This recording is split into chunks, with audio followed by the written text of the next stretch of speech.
Ya, selamat malam sahabat RPK. Senang sekali di malam hari ini bisa berjumpa kembali dengan sahabat RPK di acara Salemba 10. Sebuah acara hasil kerjasama antara Persekutuan Gereja-Gereja di Indonesia dan juga Radio RPK. Bagaimana kabar sahabat RPK di hari ini? Semakin sehat dan juga semakin cerdas tentunya. Dan hari ini memang agak berbeda. Tadi saya berangkat dari rumah dan melewati salah satu mall, ternyata cukup ramai di sana. Saya cukup terhambat oleh akses mobil yang keluar dan masuk mall, nampaknya sudah pulih, hampir pulih seperti sebelum pandemi. Tapi meskipun demikian tetap harus mematuhi prokes, memakai masker, mencuci tangan, menjaga jarak, mengurangi mobilitas, dan menghindari kerumunan. Saya hari ini di studio sendiri bersama ditemani oleh Pak Deden dari ruang monitor dan dari ruang operator, dan tamu malam ini tidak datang di studio tetapi dari nun jauh di sana. Saya sapa dulu Jessica Tansil. Selamat malam, Jessica. Suara saya terdengar? Iya, terdengar cukup jelas. Cukup kresek. Iya, dan kalau mendengar suaranya itu bertanda Jessica juga sedang dalam kondisi yang baik dan sehat ceria seperti sehari-harinya. Bukan begitu, Jessica? Amin. Iya. Ya, puji Tuhan. Iya. Suara yang Mas Agung sehat nggak? Sehat. Lama nggak ketemu ya. Iya. Iya, Jessica terhubung dengan RPK melalui Skype, sebuah teknologi yang memudahkan kita untuk saling terhubung meskipun berada jauh dan tidak dalam satu tempat. Dan malam ini kita akan ngobrol-ngobrol tentang kaum milenial melihat keberagaman, karena kebetulan Jessica ini adalah yang pegang kendali di Biro Remaja dan Pemuda PGI. Nah, cuma membantu. Ya, bagi sahabat RPK yang ingin terlibat dalam obrolan ringan, ya malam Sabtu jangan ngobrol yang berat-berat, yang ringan-ringan saja, bisa bergabung dalam acara bersama kami melalui SMS atau WhatsApp di 0815 1843 kali. Dan acara ini selain didengarkan di radio gelombang 96,3 juga dapat disaksikan di channel YouTube RPK FM. Nah, sebelum ngobrolin soal tema kaum milenial melihat keberagaman, saya ingin bertanya nih, Biro Remaja dan Pemuda, suatu rentang Pemuda dan Remaja, rentang yang cukup panjang ya, ada pemuda, ada remaja. Ya. Nah, siapa sih yang masuk di kelompok Biro Pemuda dan Remaja ini? Apakah ada batas usia tertentu atau pokoknya yang masih berjiwa muda bisa ikut terlibat dalam berbagai kegiatan di biro ini? Bagaimana, Jess? Biro Pemuda dan Remaja sebenarnya tentu untuk semua ya, yang mau bergabung semua kita terima dengan tangan terbuka dan hati yang terbuka. Namun menurut keputusan Sidang Raya PGI tahun 2019 di Waingapu, batas dari mereka yang disebut pemuda dan di remaja itu mulai dari usia sekitar 18 sampai 35 tahun gitu, Mas Agung. Oke. Jadi namun di luar itu kalau masih karena banyak juga ya pengurus pemuda di sinode-sinode anggota PGI yang usianya itu jauh di atas 35 tahun tapi masih konsisten untuk melayani di pemuda gitu, karena faktor tidak ada orang yang melanjutkan atau juga memang para remajanya belum siap untuk memegang tongkat untuk meneruskan pelayanan itu. Jadi itu tidak masalah sih sebenarnya, itu bukan patokan yang menjamin harus sampai 35 atau harus di umur 18, tidak. Tapi sebenarnya yang paling penting adalah sejauh mana mereka mau melayani dan terlibat di dalam kegiatan-kegiatan pemuda dan remaja di gereja masing-masing. Gitu. Iya, jadi ada rentang usia 18 sampai 35, tetapi itu tidak mengikat siapa yang ingin terlibat Mas dalam Agung juga aksi-aksi boleh pelayanan. bergabung loh kalau Boleh ya? kalau mau. Oke. Kita Kapan-kapan terima saya dengan akan senang hati. bergabung dengan Jessica di Biro Pemuda dan Remaja. Nah, lalu apa yang menjadi aktivitas kegiatan atau pelayanan dari Biro ini? Iya, kalau untuk concern kita sebenarnya sejauh ini sejak periode lalu kita ada dua hal yang kita concern itu pembentukan kader oikumene dan itu dilakukan lewat kegiatan-kegiatan oikumenis yang melibatkan teman-teman remaja dan pemuda dari sinode-sinode gereja anggota PGI maupun di luar itu. Yang kedua adalah pembentukan jaringan jaringan kader sehingga itu juga termasuk dengan menghubungkan kita dengan lembaga-lembaga lain, lembaga-lembaga interfaith maupun lembaga-lembaga gereja sendiri untuk bersama-sama melakukan hal-hal yang sifatnya membangun gitu. Dan dari dua concern itu terwujud dalam beberapa kegiatan, beberapa program yang sudah masuk di dalam program kerja 5 tahun PGI gitu. Iya, menarik sekali. Poin yang kedua tadi, Biro ini juga menggandeng atau beraksi bersama dengan pemuda atau lembaga dari interfaith begitu ya. Lintas iman. Iya, betul. Mungkin bisa berikan contoh apa yang sudah dilakukan dengan teman-teman ini? Iya, salah satunya itu adalah kegiatan yang kontinu dilakukan selama ini, Temu Kebangsaan Orang Muda, yang selama ini sejak beberapa tahun lalu dilakukan bersama-sama dengan beberapa lembaga, beberapa organisasi keagamaan, dan itu mempertemukan teman-teman pemuda dari berbagai agama yang berbeda untuk berkumpul di satu tempat dan melakukan beberapa kegiatan bersama-sama selama beberapa hari, mendengarkan ceramah bersama, mendengarkan mendengarkan paparan dari narasumber-narasumber, lalu kemudian mereka dibagi ke dalam kelompok-kelompok untuk sharing, dan kemudian melakukan aksi-aksi rencana tindak lanjut setelah itu. Gitu. Dan alumni-alumni dari Tembang ini sudah sangat banyak dan tersebar di berbagai wilayah juga, dan dalam kegiatan-kegiatan interfaith yang melibatkan pemuda dari berbagai jaringan, kemudian Temu Kebangsaan Orang Muda atau biasa mereka disebut orang muda, ini juga akan berpartisipasi di dalamnya karena ini sudah merupakan gabungan dari beberapa lembaga lintas iman gitu. Oh gitu ya. Jadi kalau ada sinyalemen katakanlah bahwa kaum muda ini abai atau bukan prioritas utama untuk berbicara soal keberagaman, kebinekaan, itu tidak tepat ya kalau melihat dari apa yang sudah dilakukan oleh teman-teman di karena kalau kita remaja. Berbicara tentang kaum muda, kita tidak bisa lepas juga dari kaum milenial gitu ya, generasi yang dianggap spesial dan berbeda dari generasi sebelumnya, karena rentang waktu kelahiran generasi ini kan cukup panjang gitu ya, dari awal 80-an, 90-an sampai awal 2000 di saat kecanggihan teknologi mulai masuk gitu, sehingga generasi ini menjadi salah satu generasi yang cukup diperbincangkan secara hangat di kalangan masyarakat gitu, apalagi di Indonesia sendiri jumlahnya cukup besar ya Mas, sekarang kira-kira 81 juta penduduk, sekitar 32% gitu.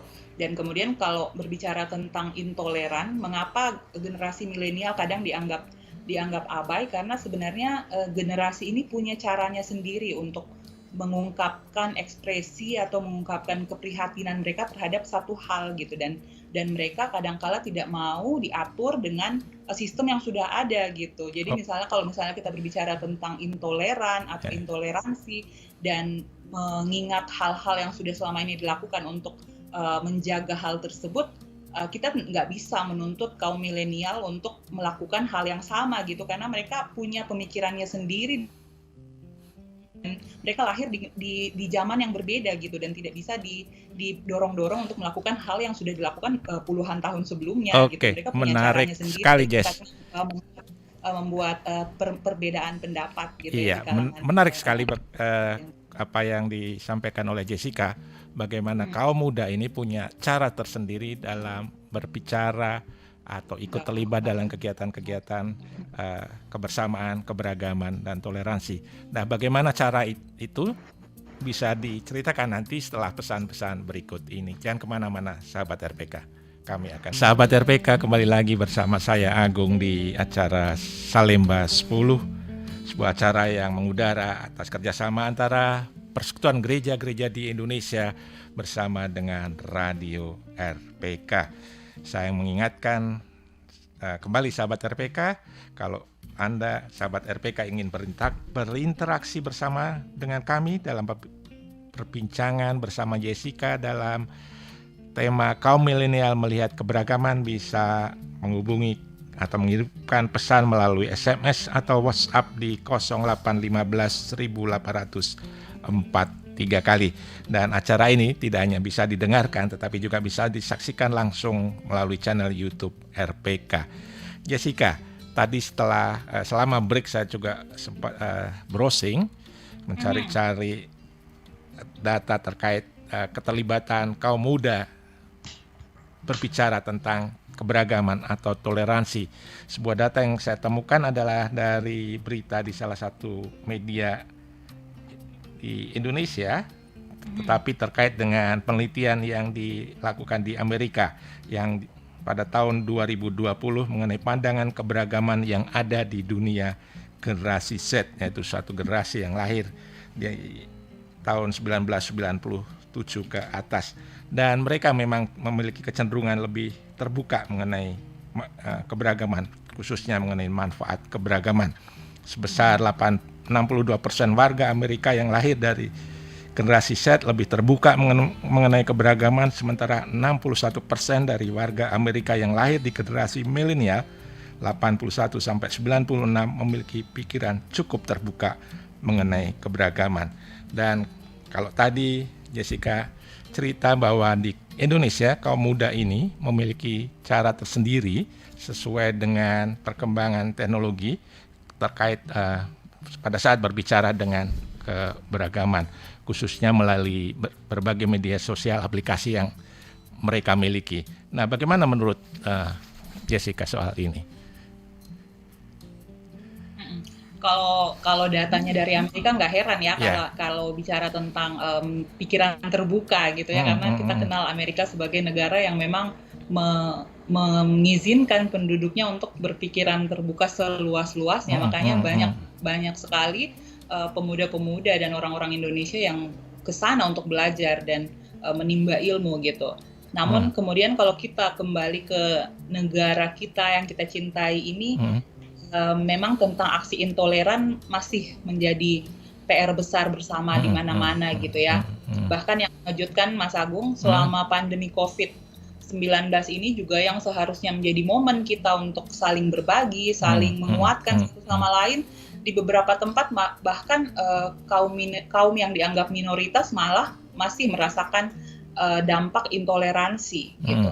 Jadi keragaman kita memang akhir-akhir ini kerap diuji dengan banyak hal, apalagi ditambah dengan hoax di media sosial, dan itulah yang menyebabkan intoleransi dan diskriminasi berbasis agama masih menjadi PR bersama untuk diselesaikan gitu. Dan ini merupakan tantangan terberat bagi kita semua, termasuk untuk kaum generasi milenial, karena dianggap sebagai generasi yang bisa apa saja gitu ya. Jadi memang harapan itu tidak salah juga ditujukan kepada kaum milenial, karena dianggap bahwa mereka bisa menjadi primadona dalam semua hal gitu, termasuk untuk menyelesaikan isu toleransi ini. Bukan menyelesaikan lah, mengurangi dampak toleransi gitu di dalam kehidupan kita sehari-hari.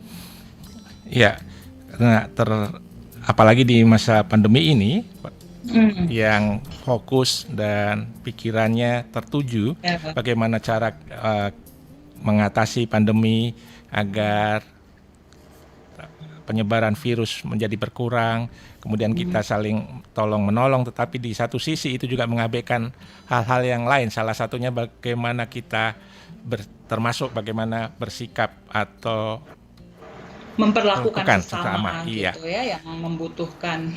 Iya, dan juga bagaimana isu-isu toleran, isu-isu intoleransi ini menjadi terpinggirkan karena semua fokus pada bagaimana menangani pandemi. Nah, apa yang sebenarnya bisa kaum muda lakukan di saat-saat seperti ini? Iya, sebenarnya di saat sekarang itu yang paling mudah dan paling murah adalah ada di jari kita gitu ya. Kita bisa melakukan semuanya lewat jari kita, lewat media sosial kita gitu.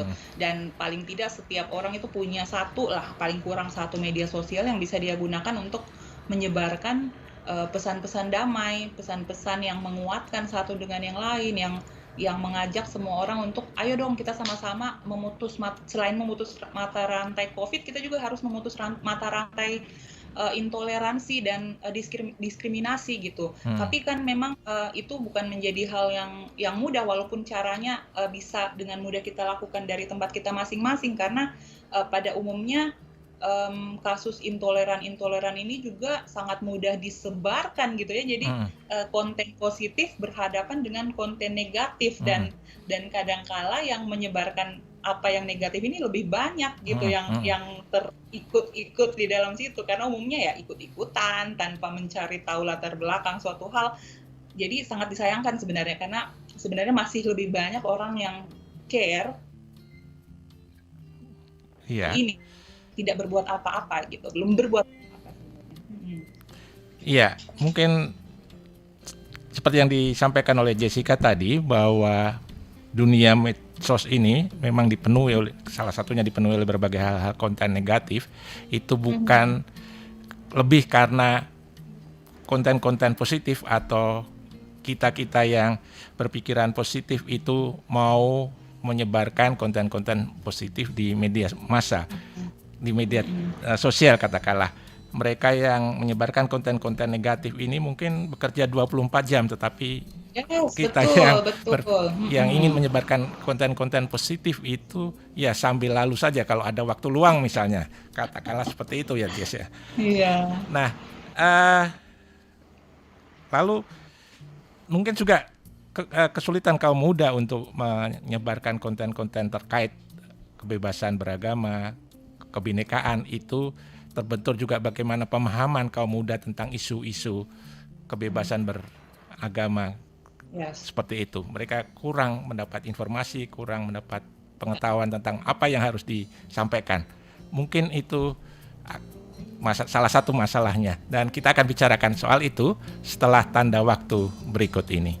Bersama saya Agung dan tamu kita malam ini Jessica dari Biro Pemuda dan Remaja PGI. Ya, Jessica, terputus tadi karena ada tanda waktu. Kita lanjutkan obrolan kita malam ini terkait tentang pemahaman kaum muda, kaum milenial tentang isu-isu keberagaman.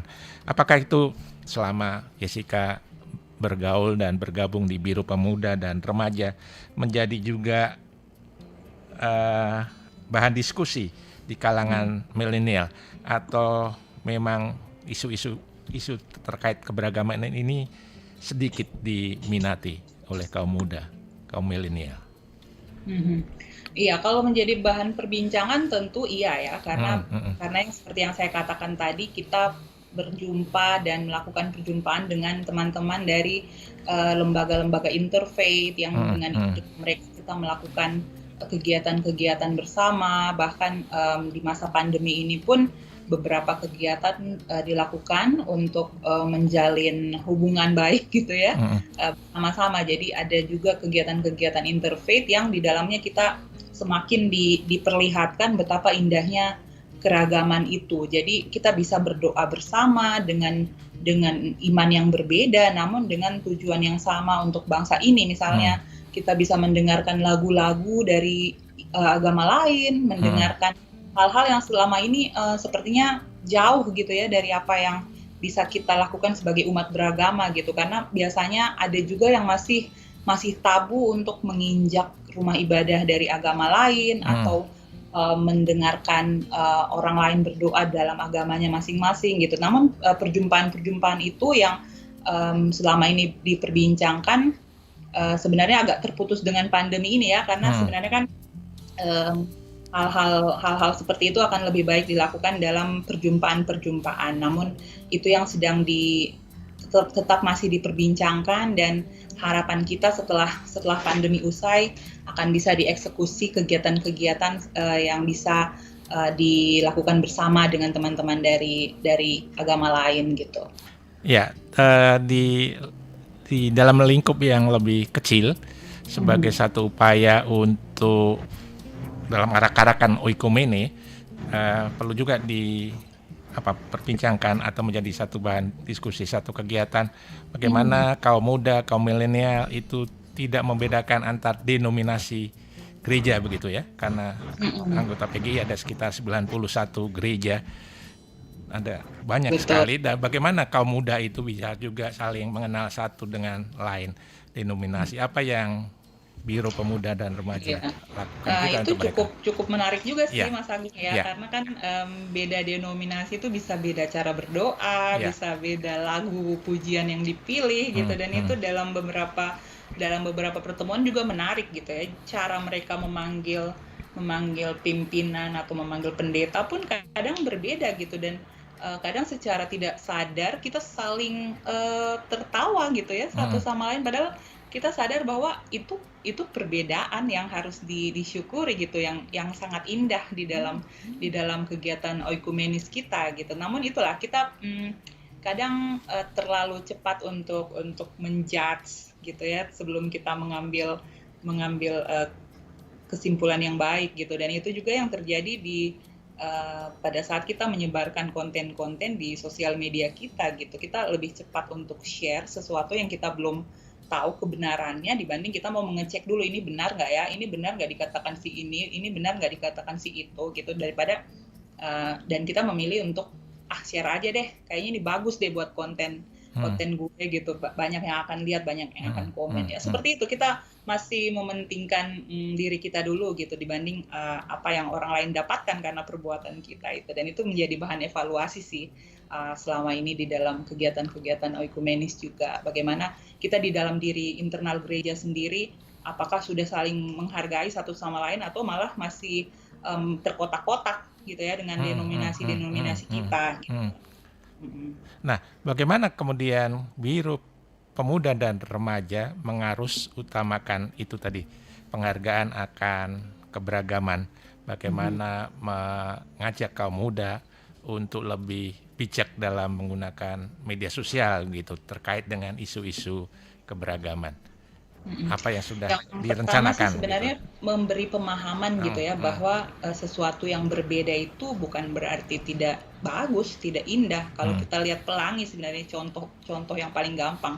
Pelangi itu terdiri dari berbagai warna, dan kemudian setiap warna itu mempunyai fungsinya untuk membuat pelangi menjadi indah gitu, dan itu kita harus sadari bahwa keberadaan kita di Indonesia ini yang terdiri dari berbagai suku, berbagai agama, itulah yang membuat negeri ini menjadi indah gitu, dan kita juga harus menyadari bahwa kemerdekaan tidak dilakukan oleh satu orang atau satu agama saja, agama tertentu, namun dilakukan oleh berbagai banyak orang dan dari berbagai latar belakang yang berbeda gitu, dan itu yang kita coba memberi pemahaman kepada teman-teman dari remaja hingga pemuda lewat di dalam kegiatan-kegiatan Biro Pemuda dan Remaja, juga di dalam kegiatan-kegiatan PGI secara umum gitu ya. Itu yang sebenarnya mau didorong dan mau diberikan pemahaman, karena kalau kita tidak paham, itulah yang akan membuat kita kemudian mudah untuk ikut-ikutan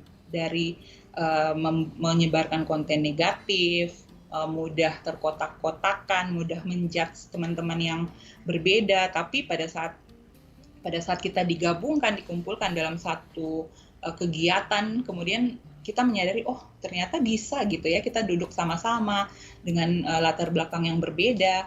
Nah, itu yang sedang digalakan gitu ya. Kita walaupun di masa pandemi kemarin sempat ada beberapa Zoom meeting, webinar yang teman-teman pemuda dari berbagai latar belakang agama dan kemudian berkumpul bersama-sama untuk mencari kira-kira apa nih yang bisa kita lakukan lagi bersama-sama. Hanya memang cukup berpengaruh dengan pandemi sih. Itu sih harapannya, semoga setelah ini bisa melakukan kegiatan lebih banyak bersama-sama secara langsung gitu, tidak dibatasi layar komputer saja. Iya. Jadi berbagai aksi, berbagai kegiatan dalam mewujudkan penghargaan merawat keberagaman itu tidak terbatas oleh berbagai hambatan seperti pandemi ini ya, tetapi itu tetap bisa terus dilakukan Dan gitu. karena kan kita masing-masing punya teman atau punya bahkan keluarga kita yang berbeda agama gitu ya. Dan salah satu cara paling mudah sebenarnya adalah kita mencoba berpikir kalau misalnya kita menyebar konten negatif, kira-kira perasaan teman atau sahabat kita yang di agama lain ini apakah dia akan tersinggung atau tidak gitu. Kalau kita bisa memikirkan seperti itu akan dengan sendirinya menahan kita dari menyebarkan konten-konten yang tidak seharusnya kita ikut sebarkan gitu ya, konten-konten kebencian, konten-konten tidak berguna lah. Kebetulan ada sahabat RPK yang terhubung melalui pesawat telepon, ingin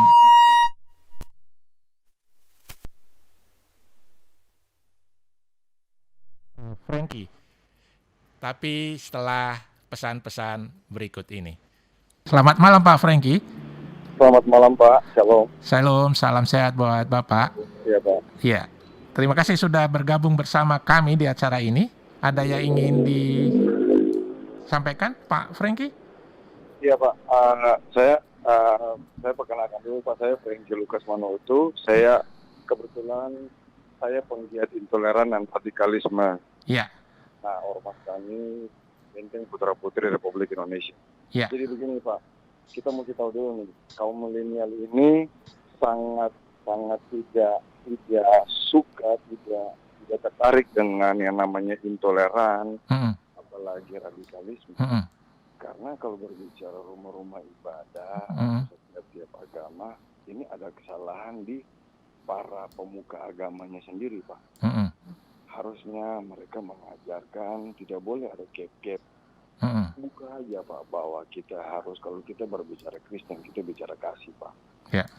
Itu kita sama siapapun, agama manapun, tidak boleh ada gap-gap. Kalau kita boleh jujur, ada diskusi-diskusi atau ada obrolan-obrolan yang membangun gap juga Pak.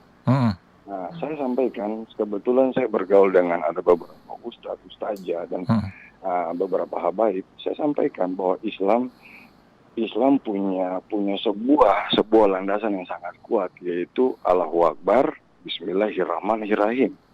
Maha pengasih, maha penyayang, Tuhan yang maha sangat besar dengan kasih dan sayang. Sedangkan kami di Kristen, kami ada kasih. Nah, ini mesti benar-benar diperas sampai pada harinya Pak. Sehingga semua melangkah dengan pasti bahwa saya melangkah dengan kasih. Semua melangkah dengan pasti bahwa saya melangkah dengan kasih dan sayang.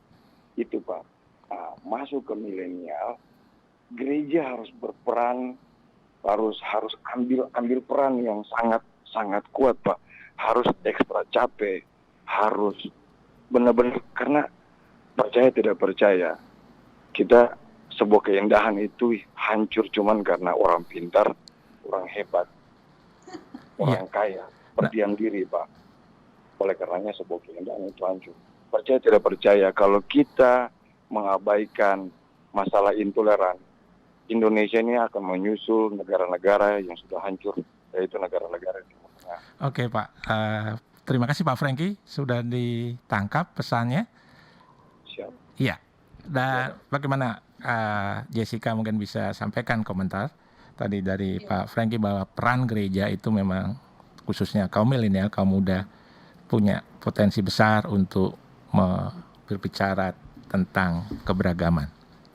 Ya, terima kasih ya Bang Frankie, menarik sekali apa yang disampaikan dan saya sangat setuju karena bagaimana kita mau berbicara tentang keragaman kalau di gereja sendiri ya ini bukan menjadi rahasia lagi ya, di rapat-rapat pun atau di pertemuan-pertemuan gereja sendiri masih gontok-gontokan, masih berbicara siapa yang punya peran lebih besar dan siapa yang berperan lebih kecil gitu. Betul.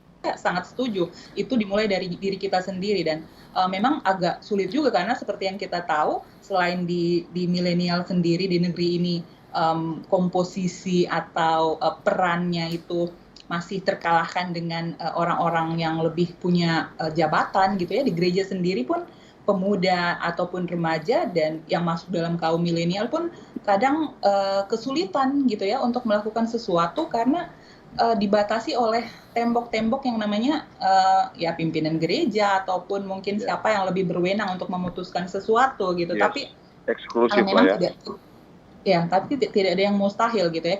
Kita akan mendorong dan kembali mensupport setiap teman-teman di setiap gereja, di setiap sinode untuk kemudian menggalakkan kembali isu ini karena betapa penting untuk memberi perhatian tentang isu ini di masa-masa ini gitu ya. Dan kadang-kadang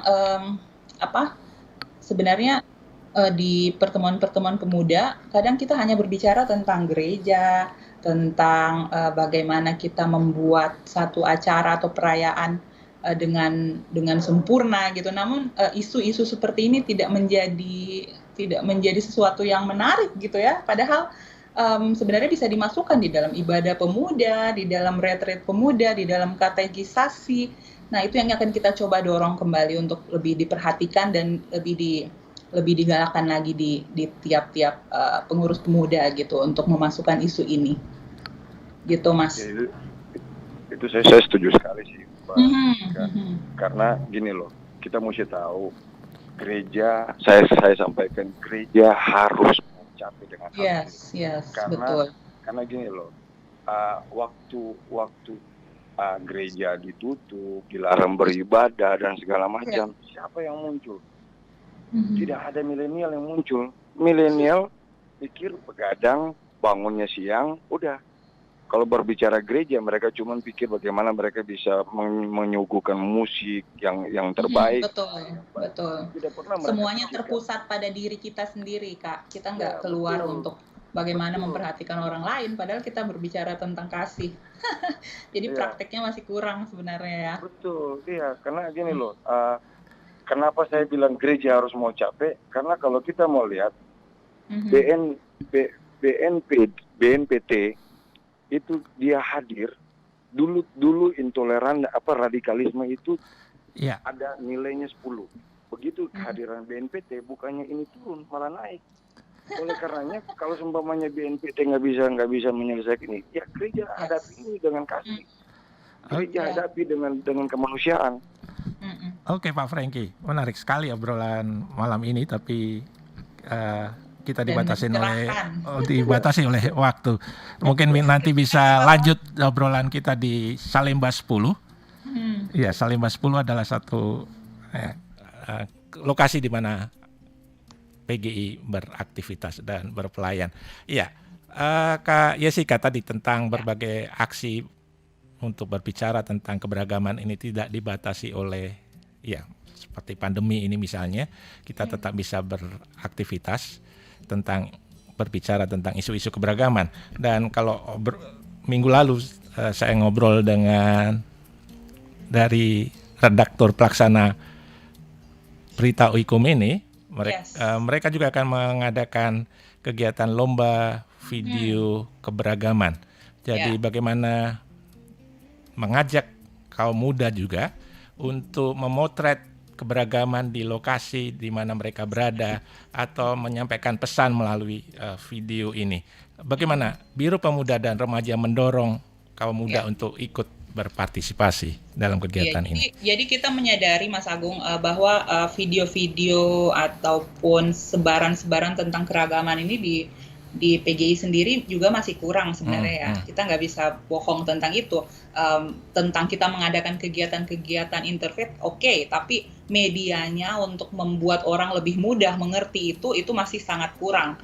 Makanya ada kemudian kita berpikir untuk membuat kontes ini juga dihubungkan dengan Hari Sumpah Pemuda dan Hari Pahlawan di beberapa bulan ke depan, dan itu juga mau mendorong teman-teman pemuda dan remaja untuk kemudian melihat lebih dekat apa yang terjadi di sekitar mereka dan kemudian dibuat dalam bentuk video yang kira-kira akan menggugah nantinya. Nah, kami tentunya dari BPR akan mendorong kegiatan ini, mendorong lewat media sosial yang dimiliki oleh Biro Pemuda dan Remaja, dan juga secara langsung memberi informasi ini kepada teman-teman pengurus pemuda dan remaja di WhatsApp grup yang ada selama ini yang menjadi media komunikasi kami.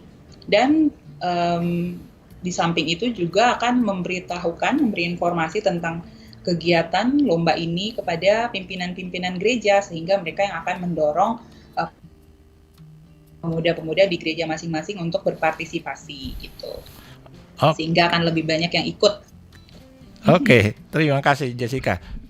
Terakhir, mungkin ada pesan yang ingin disampaikan ke kaum milenial, pemuda dan remaja terkait isu keberagaman ini sebelum kita akhiri perbincangan kita ini.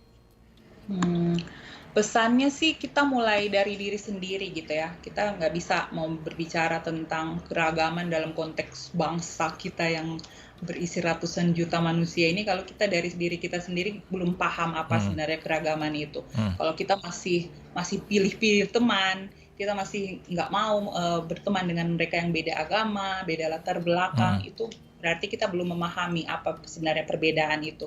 Kita harus menyadari seperti yang dikatakan Bang Franky tadi, kita punya prinsip yang sudah jelas sebenarnya. Kita punya kasih, kita diajarkan tentang kasih. Kasih itulah yang seharusnya mendorong kita untuk menerima semua orang, apapun latar belakangnya, apapun agamanya, dan bagaimana kita bisa bersama-sama melakukan sesuatu yang baik bersama-sama gitu, tanpa memandang perbedaan tersebut. Kita sebagai kaum milenial mungkin dengan segala kesibukan kita ya, tapi praktekkanlah itu mulai dari lingkungan terdekat kita. Mungkin ada tetangga kita yang perlu dibantu, mungkin ada petugas keamanan kita di kantor yang belum makan siang, bantulah mereka dengan kasih itu, dengan apa yang Tuhan Yesus sudah ajarkan. Dari hal-hal kecil seperti